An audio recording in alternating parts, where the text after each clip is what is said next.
دروازہ کہ جس کا نام ریان ہے، جس سے قیامت کے دن صرف روزے دار گزارے جائیں گے، اس کے علاوہ اس دروازے سے کوئی دوسرا نہیں گزرے گا۔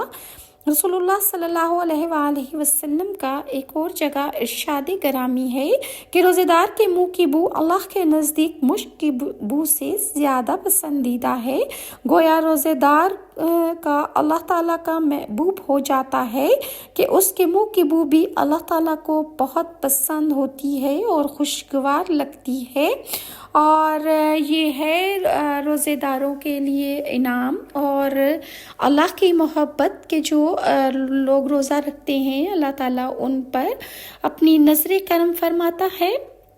اللہ تعالیٰ کا پاک مہینہ رمضان آنے والا ہے اور یہ ہماری خوش قسمتی ہے کہ اللہ تعالیٰ نے ہمیں اس سال بھی رمضان کا مہینہ عطا فرمایا۔ اللہ تعالیٰ مجھے اور